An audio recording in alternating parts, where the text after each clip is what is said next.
नीतीश जी का खनक समाप्त हो गया है, नीतीश जी का इकबाल मर गया है। और ये जो बेगूसराय का मामला है, ये निश्चित रूप से राज्य सरकार के द्वारा या राज्य सरकार के लोगों के द्वारा स्पॉन्सर 40 किलोमीटर तक वो फायरिंग करते आ रहा था और किसी पुलिस ने उसकी नोटिस नहीं ली। इसका मतलब षड्यंत्र था ही, राज्य सरकार का षड्यंत्र था। नीतीश कुमार के एक एक कमजोरियों को यहाँ के लोग अपराधी और माफिया जानता है और ये सारे लोगों से मिले हुए हैं। बेगूसराय में मंगलवार की शाम शूटआउट की घटना को अंजाम दिया जाता है, जिसके बाद बिहार की सियासत तेज हो जाती है।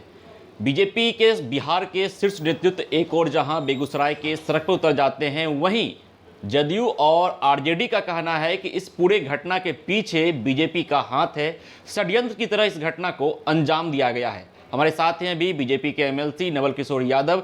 नवल जी, आपकी पार्टी पर आरोप लग रहा है, क्या आरोप लग रहा है? षड्यंत्र के तहत इस घटना को अंजाम दिया गया है, बीजेपी का हाथ। षड्यंत्र तो निश्चित रूप से है। आप यहाँ से निकलिए गांधी मैदान जाने के लिए तो 10 जगह पुलिस आपको हेलमेट नहीं रहेगा तो कूद कूद के आतंकवादी की तरह पकड़ेगा। और 40 किलोमीटर तक वो फायरिंग करते आ रहा था और किसी पुलिस ने उसकी नोटिस नहीं ली। इसका मतलब षड्यंत्र था ही, राज्य सरकार का षड्यंत्र था। क्योंकि सुधाकर सिंह ने यहाँ कैबिनेट में इनको एन कैन प्रकार जो बहस किया था, जो 17 साल में नीतीश कुमार ने नहीं देखा था, कोई नज़र से नज़र मिला के बात नहीं करता था, वो इनके मंत्रिमंडल के एक साथी ने, सुधाकर सिंह ने, इनको नज़र दिखा के और अपनी बातों को रखा और कहा कि मैं उस पर कायम हूँ कि यहाँ के सारे ब्यूरोक्रेट्स चोर हैं, कागजी काम होता है। उस न्यूज़ को छुपाने के लिए, दबाने के लिए ये राज्य सरकार के स्पॉन्सर होगा। भारतीय जनता पार्टी स्पॉन्सर नहीं करती है, विचारों की पार्टी है। ये कहते थे जनता की सरकार है। जनता की सरकार मतलब अपराधियों की सरकार। ये नया डिफिनेशन देना चाहते हैं नीतीश जी। नीतीश जी का खनक समाप्त हो गया है, नीतीश जी का इकबाल मर गया है और इनको होम डिपार्टमेंट अपने अंदर से निकाल के किसी और को अगर बिहार की सुरक्षा चाहते हैं तो दे दें। इनका कोई नोटिस नहीं ले रहा है और ये भाजपा का स्पॉन्सर नहीं। 40 किलोमीटर तक कोई पुलिस इसका नोटिस नहीं लेता और इसका मतलब कि राज्य सरकार का स्पॉन्सर है। इसी पे एक सवाल है कि जिस समय यह घटना घटी उस वक्त नीतीश कुमार क्या कर रहे थे? तमाम जो नीतीश कुमार के बयान आए हैं, तमाम जो छानबीन की गई, उससे यही समझ आ रहा है कि नीतीश कुमार उस वक्त पटना सीएम हाउस में 2024 की राजनीति की बैठक कर रहे थे। ये बैठक करे सुतर रहे, इनको नोटिस कौन ले रहा है? बिहार में दारू बंद हो गया, दारू बंद किए तो दारू नहीं बिक रहे हैं, खुलेआम दारू बिक रहा है।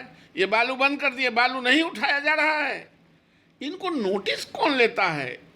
नीतीश कुमार के एक एक कमजोरियों को यहाँ के लोग अपराधी और माफिया जानता है और ये सारे लोगों से मिले हुए हैं और ये एन कैन प्रकार इसी तरह जनता के आंख में धूल झोंकना चाहते हैं।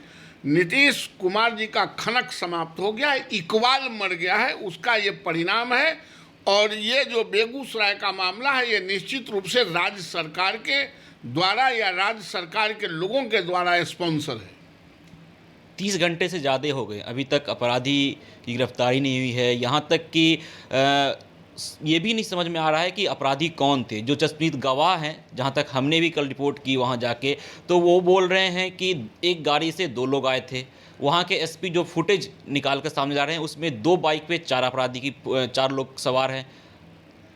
ये देखिए, ये डाइवर्ट करने के लिए, झूठ को गढ़ने के लिए थोड़ा समय चाहिए और सत्य को बोलने के लिए कोई समय की ज़रूरत नहीं होती है। सत्य को कोई रंग रोगन नहीं चाहिए, वो एज इट इज खड़ा हो जाता है। झूठ को रंग रोगन चाहिए, इसलिए रंग रोगन लगा के और एन कैन प्रकारन कहेंगे कि विक्षिप्त था तो ये था, उसको बचाने के लिए ये जो लोग जनमानस में नीतीश कुमार के खिलाफ बोलने लगे हैं, उसको आतंकित करने के दृष्टिकोण से भी ये हो सकता है कि ये अब पुलिस तो बालू और दारू में लगा हुआ है, ये जो सिविलियन जो अपराधी है वो अपराधी इनके काम में लगा हुआ है। ये आतंक फैला के लोगों के मुंह को बंद करेगा। एक सवाल यह भी नवल जी है कि जब आप सत्ता में थे उस वक्त किसी घटना पर बीजेपी की इतनी सक्रियता नहीं दिखती जितनी सक्रियता बेगूसराय में बुधवार को देखने को मिली है।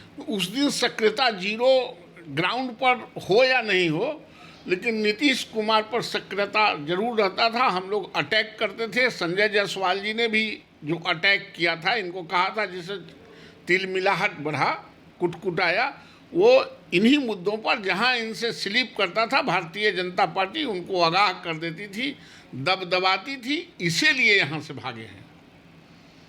जी, तो हमारे साथ थे नवल किशोर यादव, बीजेपी के एमएलसी हैं, जिन्होंने कहा कि बेगूसराय की घटना पर जो आरजेडी या जदयू यह कह रही है कि बीजेपी का षड्यंत्र है, उनके द्वारा यह घटना को अंजाम दिया गया है, तो उन्होंने कहा कि जरूर घटना को तो अंजाम दिया गया है, लेकिन इसमें हाथ सत्ताधारी पार्टी का है। नीतीश कुमार की लापरवाही के कारण इस तरह की घटना को अंजाम दिया गया है। खबरों का सिलसिला यूं ही चलता रहेगा। मैं विजित आनंद, फर्स्ट बिहार, पटना।